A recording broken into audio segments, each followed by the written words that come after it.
का हाल बा ओ क्रिकेट के दीवाना लोग। आज के मैच देख के भारतीय फैन के दिल कहत रहे, हे भगवान, ये ऑस्ट्रेलिया हर बार हमार सपना काहे तोड़ देला।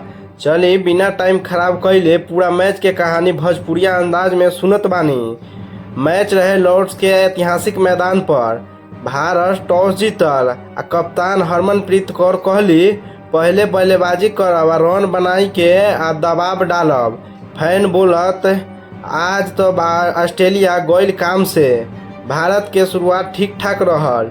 शिपाली वर्मा, स्मृति मंदाना तेजी से रन जोड़ले। चौका छक्का स्टेडियम में भारतीय फैन के चेहरा खिल उठल।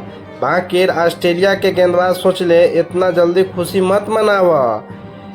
यही बीच में कप्तान हरमनप्रीत कौर मैदान पर अइले। फिर का चौका पर चौका, छक्का पर छक्का, 27 गेंद में धुआंधार 56 रन बनौले। ऑस्ट्रेलिया के गेंदबाज सोचत रहले, ई बैटिंग बा कि तूफान। 20 ओवर के बाद भारत बनौलस 170 रन। फैन कहे लगल, अब की बार जीत पक्का बा। अब ऑस्ट्रेलिया के बल्लेबाज उतरल। भारत जल्दी विकेट खोजत रहल, लेकिन ऑस्ट्रेलिया के टीम तो ऑस्ट्रेलिया ह। पहले एलिस पेरी अइले, आराम से रन बनावे लगली। भारत के गेंदबाज लाइन खोजत रहले आ पेरी बाउंड्री खोजत रहले। तब मैदान में अइले एस्लो गार्डनर। आते ही धमाधम चौका, फिर धमाधम छक्का पर छक्का मारल। भारतीय फैन टीवी से कहत लगले, दीदी थोड़ा धीरे खेली। मैच धीरे धीरे ऑस्ट्रेलिया के पकड़ में आ गए। भारत हर ओवर में वापसी करे के कोशिश करत रहले, लेकिन हर बार ऑस्ट्रेलिया कहत रहले कि नो टेंशन, हम संभाल लेम।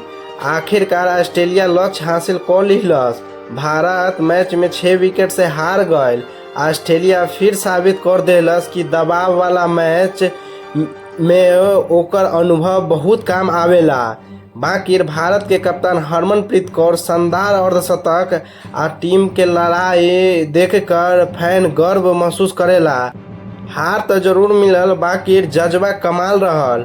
आ रउआ बताई, भारत कहाँ गलती कइलस, गेंदबाजी में या फील्डिंग में, कि ऑस्ट्रेलिया बहुत मजबूत निकलल।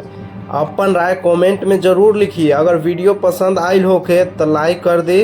और वह सब कमेंट न करत तानी कमेंट कर दी, आ चैनल के सब्सक्राइब कर दी, आ बेल आइकन दबाना न भूली।